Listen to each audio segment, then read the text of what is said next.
The package sat on the kitchen counter like a wound that hadn't stopped bleeding. No return address, no handwriting, just my wife's name scrawled by a printer's indifference. I had been sifting through bills, junk mail, postcards that meant nothing. Then I felt the weight of it in my hands, too heavy for jewelry, too light for books. Wrong. "Looks strange," I said at the office later, handing it across my desk to Tom. He was a veteran of the bomb squad, a man who had seen more explosions than birthdays. His face drained of color. He snatched it from me, almost trembling. "Put it down. Don't touch it again." I froze.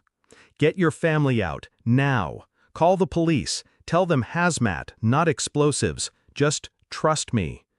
The word hazmat stuck in my throat like ash. That night, a small army swarmed my home. Police, fire, containment suits. My daughter watched from the neighbor's yard, clinging to her mother's leg.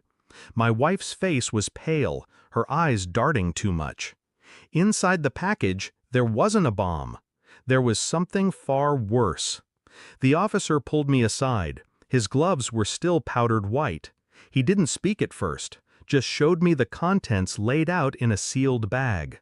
A small vial, labeled fentanyl. Enough to erase a family. Beside it, photographs, grainy. My wife, not alone. A man's arm draped around her. A hotel bed blurred in the background.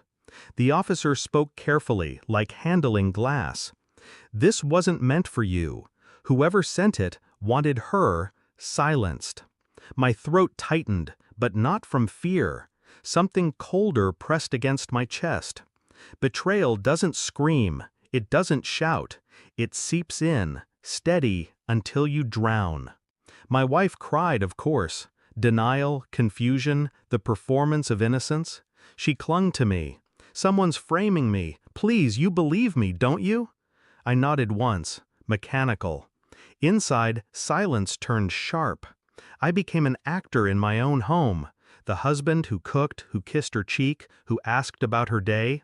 The father who tucked in his daughter and read the same book twice. But behind my eyes, I was digging. Phone records. She hadn't erased them all. Strange numbers appeared at late hours. One repeated.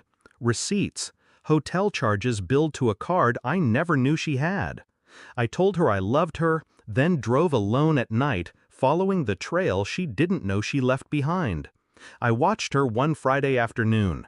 She kissed our daughter goodbye, said she had errands. I tailed her to a downtown hotel, watched her vanish inside with him, the man from the photographs. I didn't storm in, I didn't call.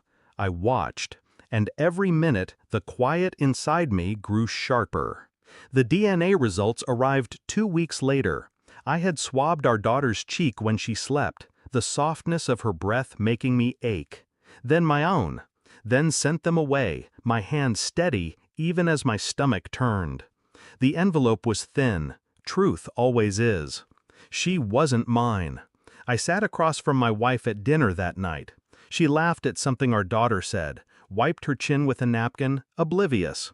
I placed the paper between us. Folded once. Clean. She unfolded it. Read. The color drained from her face. Her lips parted. "No, it can't." I said nothing.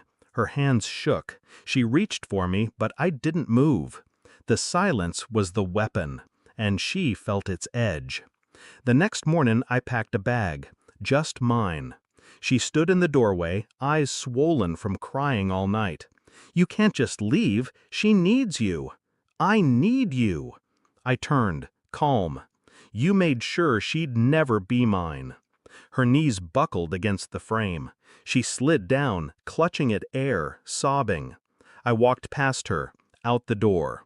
On the counter, I left the photographs from the package, the hotel receipts, the DNA report, a neatly arranged graveyard of her lies.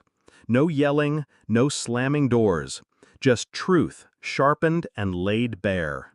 I knew she would sit there for hours, staring at the evidence, reliving every step that led to this moment. And that would be enough. I didn't look back at the house, not once. The night air was cool, clean. I breathed it in, each inhale cutting away another string that had once bound me. My daughter's laugh echoed in my mind, a sound I loved, now poisoned. She would grow, and maybe one day she would learn. Maybe she wouldn't. That was no longer my burden to carry. Betrayal doesn't break you with a scream. It ends you with silence. And silence was all I had left to give. So I walked away, calm, steady, free.